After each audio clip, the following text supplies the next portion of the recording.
So I am so excited to announce the theme to you guys, both Sarah and I are today, because I can't tell you how many times I've gotten, what does AE stand for? So I've gotten things like Alpha East. I don't know if anyone lives in Alpha East. I've gotten things like Albert Einstein. I don't really know how that applies. I got American Express. I got American Eagle, which, quite frankly, I wouldn't exactly be opposed to because I really like shopping. But my all-time favorite guess was this one right here. Oh, slide. Jesus is Bay.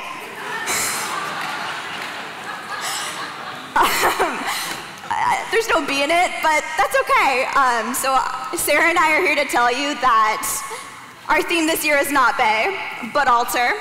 And you guys are probably asking, hey, what is that AE thing? Well, our theme this year for the 80th Annual Torrey Memorial Bible Conference has a dual meaning. It comes from Romans 12, 1 through 2.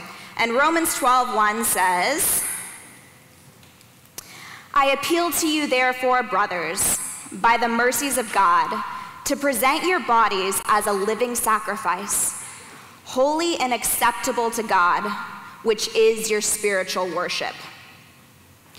We as Christians are to give ourselves entirely to God because of his mercies and because of his saving grace. We are alive from the dead because of Christ, when in reality our destiny should have been put on that altar because of our sinful nature. But God loved us so much that he sent his son as an acceptable sacrifice to our place. In this year's Torrey Conference, we will be dissecting altar with an A. How can we offer ourselves as a living sacrifice to God?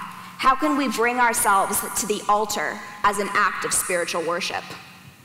Hi everybody, my name is Sarah, and I would like to just respond to Olivia's description of altar with an A by describing the response, which is altar with an E. This word references Romans 12:2. Do not be conformed to this world, but be transformed by the renewal of your mind, that by testing you may discern what is the will of God, what is good and acceptable and perfect. Offering ourselves as living sacrifices causes us to respond with non-conformity to the things of this world. It causes us to respond in the altering of our minds. The hope is that this word would draw us to respond to the heart of Romans 12, 1 and 2. We are eager to grow together in this conference as we all consider what it looks like to truly be living sacrifices transformed by worship. So that's our theme. 80th Annual Torrey Conference. It's 80. Wow, that's amazing. I'm really excited about this one. It's so great working with Sarah and Olivia and the team. They're so sweet to me because, early on we talk about theme possibilities and passages, and they're like, Dr. Pickett, that's a pretty good idea. And I'm giving, how about this one? They go, that's a pretty good idea. And then they go off and do this great one. So I think it's so clever, so true. The altar. So thank you, too, for leading this effort. In some challenging conditions, too. We're doing things differently this year, so. And of course, they didn't mention, we're going to have about 15 of LA's best food trucks lining the quad. JK, LOL, no. I came up with that idea a couple weeks ago. I was a little too late, but maybe next year we'll do that. I think that'd be a good idea. I know, that'd be great. Yeah. Well, you guys maybe can just call them. Maybe they'll just come. I don't know. So yeah, this is a great theme. The Torrey Conference is going to be about worship. What altars we bring ourselves to and how that alters us. And another way I've found that's helpful to think of this is that you and I are formed in the image of what we love.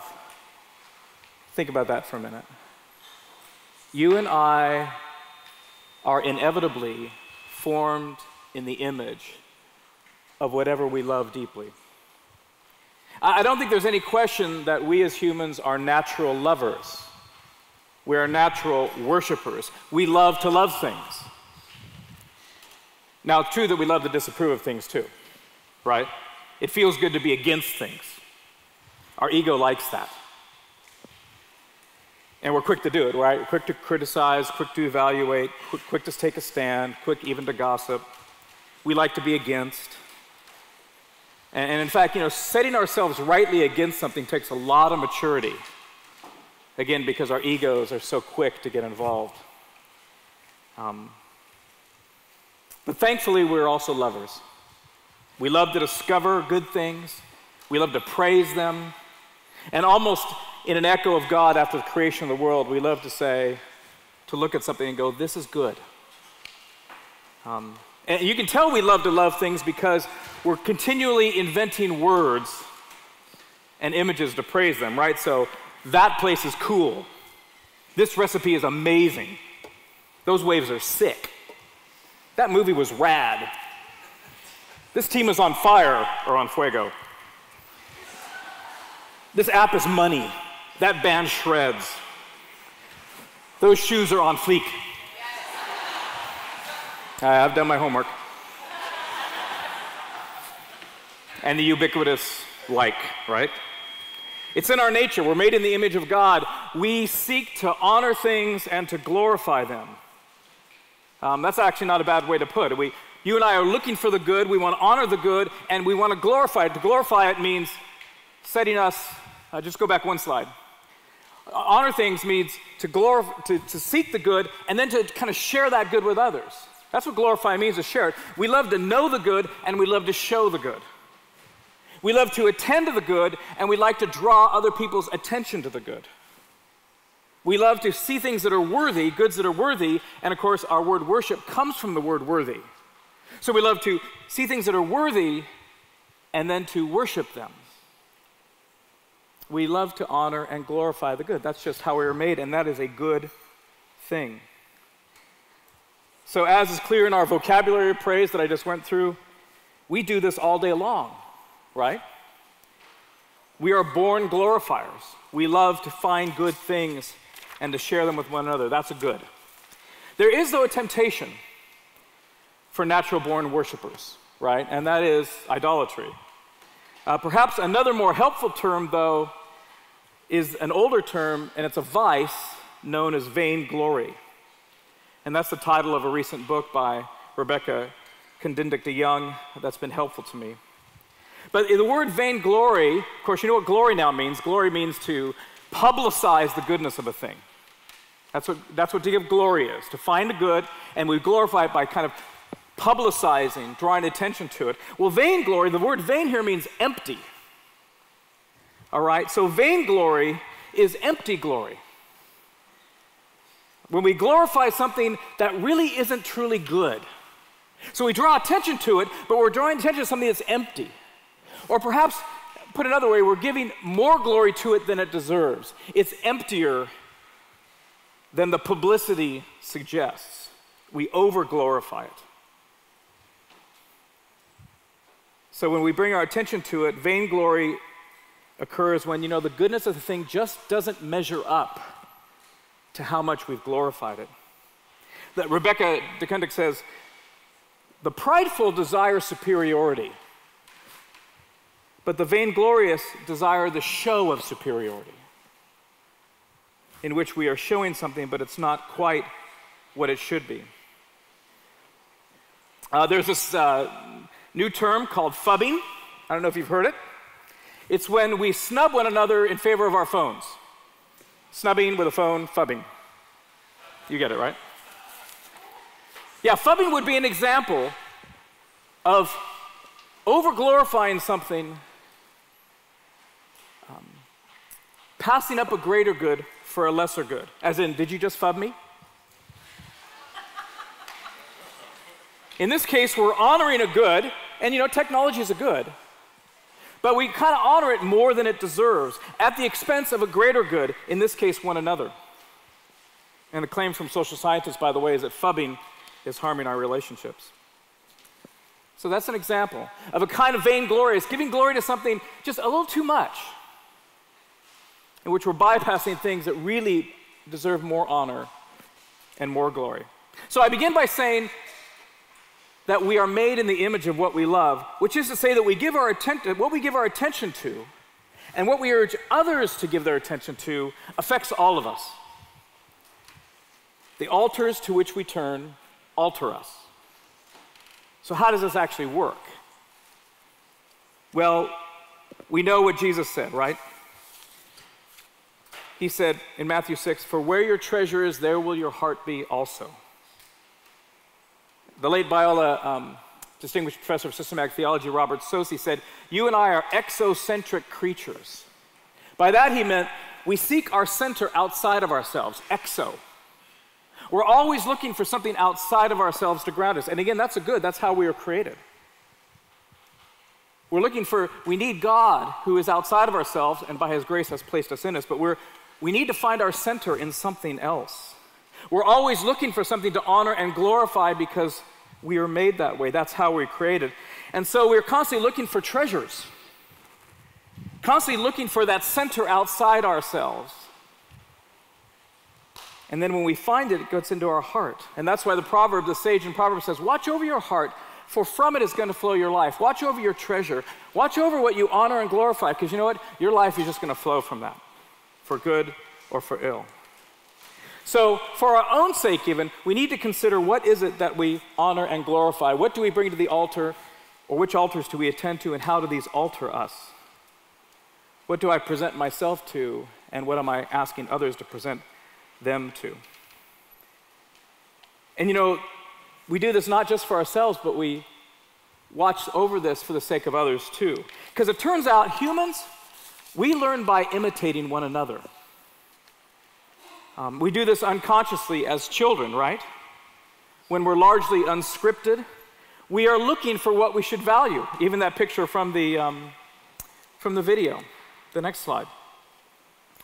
We look for, as children, we're looking for what should I do? What should I honor? In fact, it turns out we don't just imitate one another, we imitate one another's desire.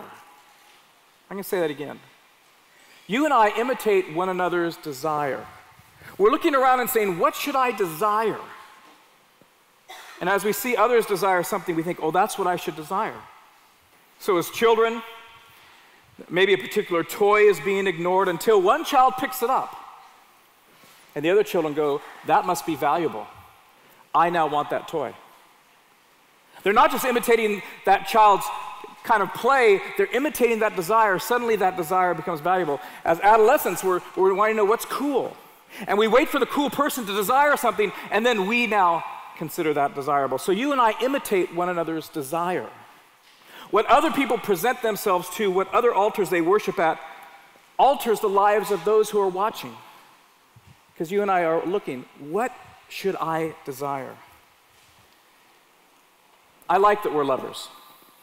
I like that we look for what deserves honor and glory. You know, and all truly good things deserve some honor. All truly good things deserve some attention and glory. But you know, the greater good things deserve more. The greater goods deserve more attention and more glory.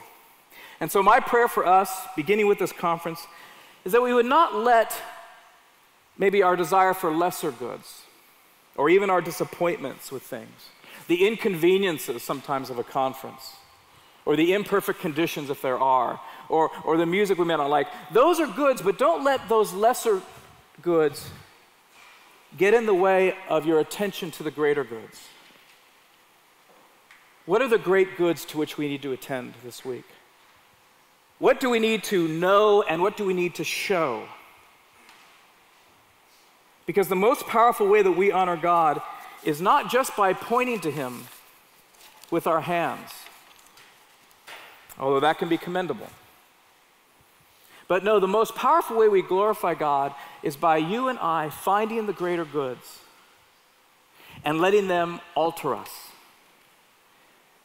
Because more than ideas, more than slogans, more than programs, it is the person whose loves are rightly ordered that is the most powerful glorifier in culture. The person whose loves and altars are rightly ordered will become the greatest glorifiers of God. Our sanctification, more than anything, shows who God is. It shows that we know him and our lives show him. And so for this conference, my prayer is certainly the prayer from Romans 12:1. that you would present yourself as living sacrifices at the altar of the truly good things this week that you will hear and to which God has given you, for your life. And that you'd be transformed by the renewal of your mind, that you may discern what is good and acceptable and perfect, not only for your own sake, but because people around you are wanting to know what they should worship, what they should desire. We hope you enjoyed this message. Biola University offers a variety of biblically centered degree programs, ranging from business to ministry to the arts and sciences. Learn more at biola.edu.